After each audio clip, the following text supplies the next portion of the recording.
Hey, what's up, all of you beautiful subscribers? Welcome back to the Chapple Show. So we got another entrepreneurship, billionaire, investing video today. We're going to cover Steve Jobs. What were some of his strategies that he used to build Apple? What were some of the big parts of his mantra that he used to build Apple?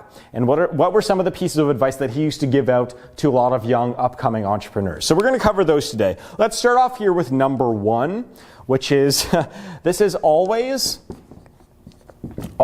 keep innovating. This is what Apple was known for. This is what Steve Jobs was known for before he passed away. Always keep innovating. And this is the reason why Apple is the most valuable company in the world, is because think about this. Think about what they did within the span of 1 decade. Within the span of 1 decade, what they did was, well, first they had the iMac, right? So they had the iMac. I think it came out, 99, 2000? When did that come out? I actually forget when that came out, but they had the iMac, and then they went from that to like, hey, why don't we put all of our music, all of our CDs onto a little thing called an iPod. I actually just watched recently the iPod announcement presentation that everyone went crazy for in like 2001. And so iPod, that was a pretty big innovation. Now there were MP3 players out there, but they couldn't store as much music, and they took, I think it was like 3 or 4 times as long to get songs onto the MP3 player versus the iPod. And so iPod was a pretty big innovation. So then they made the iMac, then the iPod, then they went to the iTouch, the first touch screen thing with apps on it. Remember that? The iTouch? I mean, that was crazy. Everyone had that at my elementary school because, everyone in my neighborhood was from a rich family, and I didn't have an iTouch, but everyone else did. And so the iTouch, big innovation. Then they were like, you know what? Why don't we just kind of mix the iTouch, except put a call feature on it? And guess what happened? We had the iPhone. The iPhone was one of the biggest innovations. Again, this was all in the span of less than a decade. You went from an iMac, and then iPod, iTouch, iPhone. And they've had other things too. They put on Siri, voice-activated stuff. They've had tons of innovations. That's one of the parts of the mantra that Steve Jobs had, was always keep innovating. You can never become complacent. I mean, think about it.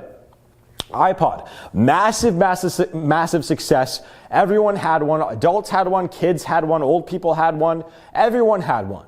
All right? What if Apple was just like, you know what? Let's just mildly improve the iPod, except like we're just going to, we made $1 billion from that. We're okay with that. Let's just keep that revenue stream going. What if they just stuck with the iPod and didn't continue to innovate?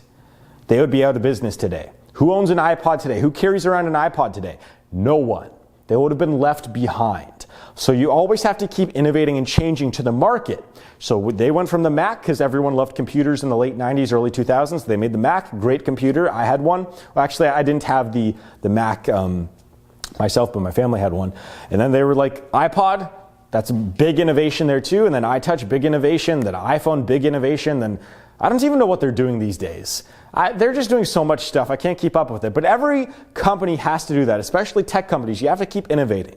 I mean, there are some very, very, very old companies out there that don't have to innovate. We're talking like usually resource companies, like mining companies, oil companies. I mean, they have to innovate a little bit for, they have to buy certain technologies, new technologies to make them more efficient, things along those lines. But I mean, most new companies, most startups today have to keep innovating if they want to succeed 10 years down the line. Unless you start an oil company where there's just an old oil well that's been pumping for 20 years, I mean, you got to keep innovating. So we're going to move on here to number 2, which is, that is, marketing. Marketing. You know what? Marketing is number 1. So everyone knows that everyone knows the 2 founders of Apple, but there were the 3 founders, right? There was Steve Jobs, Steve Wozniak, and then Ronald Wayne, who I always like to mention because he sold his share. He sold his 10% stake in Apple in like 1977 or something for like 10 grand, and that would be worth, I think, $70 billion today. And he's a professor that's actually lower middle class right now. They're a teacher that's lower middle. Anyways, that's a whole different story there. I was going to mention Steve Jobs and Steve Wozniak. So Steve Jobs did know how to code, but Steve Wozniak was the wizard. He knew so much more about coding. Steve Jobs was the marketing guy. He was the sales guy. He was the guy who is comfortable giving a presentation in front of 1,000 people in the audience or 5,000 people in the audience, and then 1 million people seeing clips on TV and so on. So they had a really good team. However, where they had big disagreements was what was the most important thing of the company. For Steve Wozniak, it was having the best product, open source, and having a really good foundational tech portion of the company, having a really good product. And now Steve Jobs did believe in having the best product out there, the best innovating product, but he believed that the success of a company is directly tied to how well the marketing department performs. Marketing and sales, we're going to tie those in together here. Because usually when you get to a high level, a big business company, usually marketing is tied to sales in some sort of way. So marketing is number one. I mean, think about this. If you can, I always talk about this, you can make the best product in the world, you completely innovation, maybe you make some sort of 3D printing technology that's printing other 3D printers, right? Or something like that.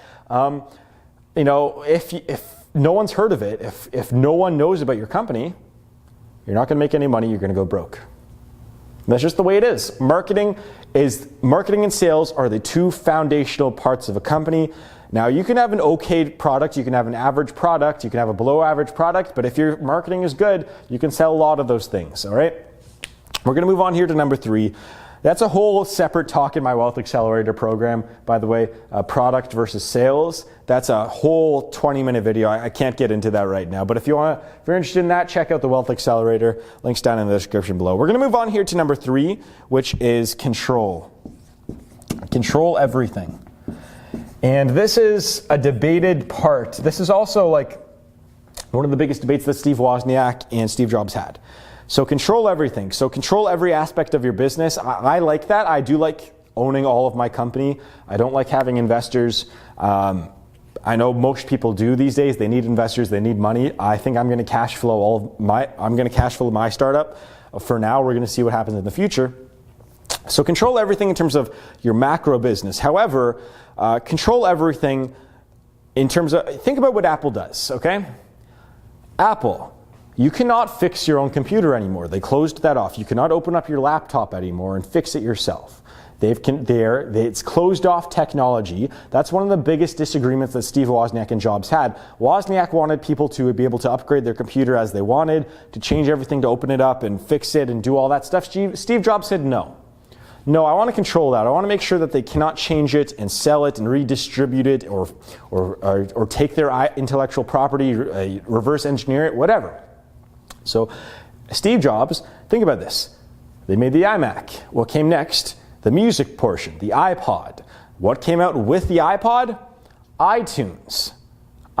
So all of a sudden you went from controlling someone's computer, and then you went from controlling that to their music preferences in their iPod, and then you got their iPhone, and guess what? They are all tied in together. You cannot, it was very, your iPod, you could get iTunes on Microsoft, right? But Apple still owns that. In order for you to use the iPod, you needed to have iTunes. For the most part, now you can LimeWire that and find ways around that. Remember LimeWire from back in the day? That's had the original pirate of music. I used to love that thing. I downloaded so many movies from there, like 2007. Oh, those were the good days. But, they control every aspect of your tech life if you are an Apple person. Think about it. They own iTunes. They own, they owned your iPod, your iPhone. You need iTunes for all of that stuff, right? They are controlling the entire aspect of how you use modern technology. And it's all because of control. There are certain companies out there, there's, Samsung, they have a great phone, but guess what? They don't have a computer. They don't have a computer. You can go pick whatever computer you want, hook that up, sync it up. Eventually, they could be making more money, I guess. Actually, here's the deal. Does Samsung make they don't make any, I think that they make some sort of, don't they make laptops or something like that, or some sort of player, something around those, I don't even know.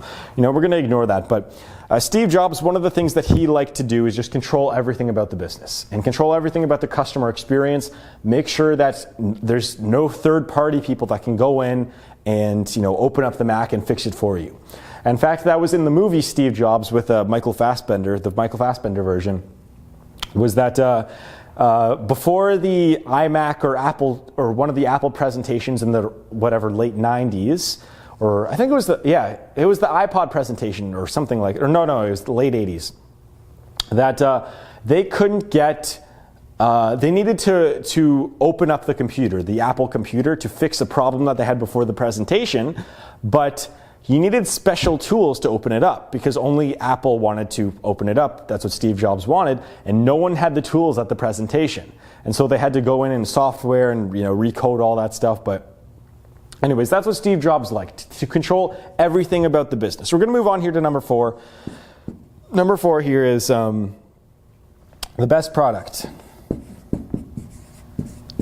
Now, we already talked about this, so I don't want to make this video too long here, but he did believe in having the best product available. Now, he didn't believe that the product was essentially the most important thing in a business, but he did believe that having the best product on the market was very, very important. And the iPhone, again, at the time, that was the best product on the market. The first one, when the first one came out. Now, you can debate whether Google's is better right now, or Samsung's is better right now, or whatever company X, some sort of Android phone is better. But having the best product, vital for a business, because when you grow and you are competing with the big boys, being a better product is a big difference maker in whether you will become the number 1 market share company in your field or the number 5 in your field. How well the product works, how good the product is, that's a big differentiator for big businesses out there. So having the best product, when you start off, is not that important, but as you grow as a company, having the best product on the market, that is very important. So we're going to move on here to number 5. Number 5 is dream big. Oh, dream big. This is, every entrepreneur is somewhat delirious. I've talked about this. Every entrepreneur out there has to have some sort of delirium where, that their business is going to become a $1 billion business. That's what Elon Musk, that's what everyone said. All right, it's very rare that, you have a multi-billion-dollar company where the entrepreneur didn't set out to make at least, a big company, at least a multi-million-dollar company. You're never going to succeed by accident. You're never going to become a multi-billionaire by accident. All right, you actually have to dream big and work towards it. For me, again, I've talked about this in recent videos about how, again, if I go up to someone, hey, I want to do a better version of Amazon, except I have no coding experience. If I had gone up to someone a few months ago and said that, they'd be like, okay, you're fucking crazy. You're not even going to build the site. What are you going to do? And you got to dream big.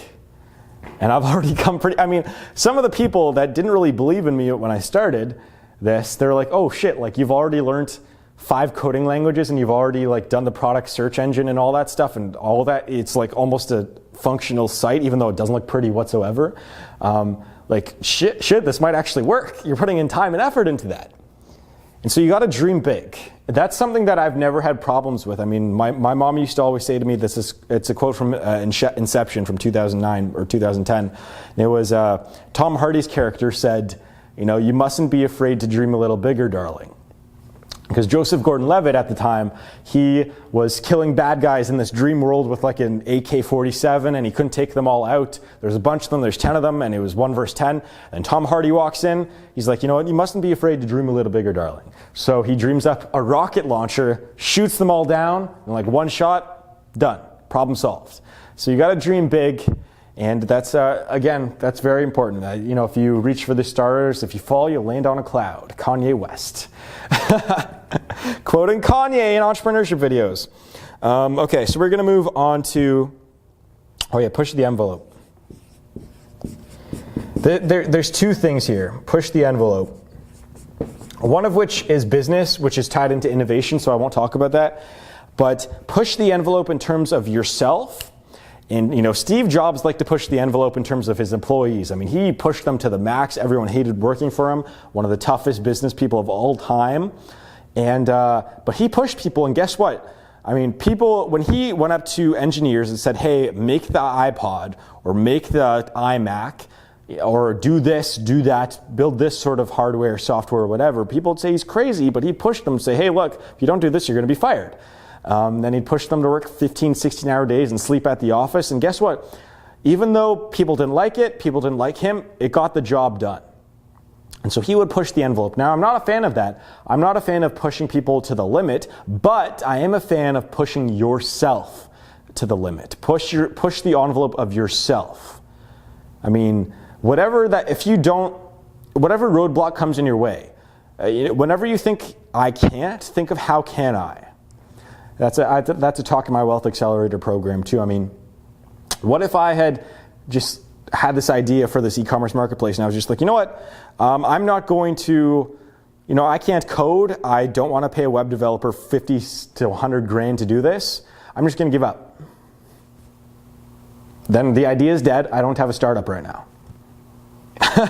So, I mean, push the envelope of yourself, and whether that's, for some people, yeah, sure, it's your skills. For some people, it's your work ethic or your energy limit. One of the things that I used to do to get in shape, I mean, I used to be, I've had my weight fluctuations. I've been, had an eating disorder and very, very skinny, anorexic. And then I've also been, 40 pounds overweight and chunky and bulky and all that stuff.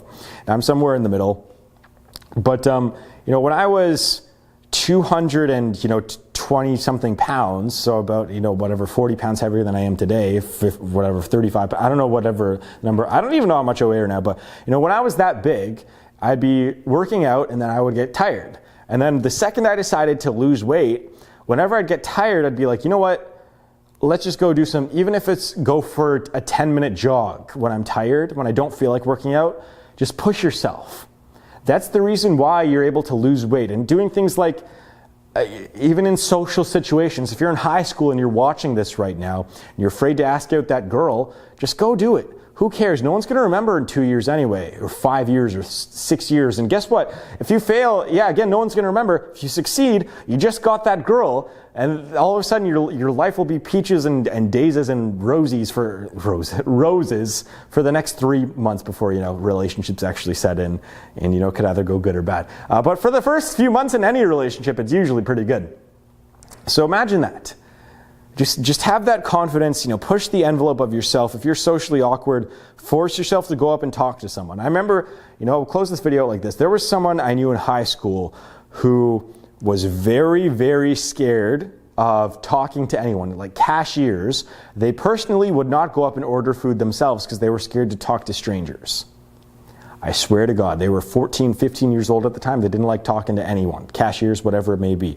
Now, at the time, I was socially awkward, and I'd get a tiny bit of anxiety talking to cashiers back in the day when I was 14 years old, but I still did it. And, that person out there didn't talk to cashiers for years and was scared and probably had parts of their life affected because they didn't want to talk to anyone, whether it's on the phone, ordering food, whatever. And so they probably had a less easy life than I did just because I was able to push the envelope on, my social anxiety or whatever I'd want. I didn't have anxiety, but like my social awkwardness or nervousness, whatever you want to call it. So push the envelope on yourself. That'll really help you succeed in the future. So I think I'd like to wrap this video up. Feel free to check out the Wealth Accelerator. Links down in the description below. If you liked talks like this, you're going to like that. There's tons of, I think that there's like 35 talks on there. Somewhere around there, 40 talks, I'm not quite sure. So thank you very much for watching. You're all very beautiful people, and I'll see you guys in the next video.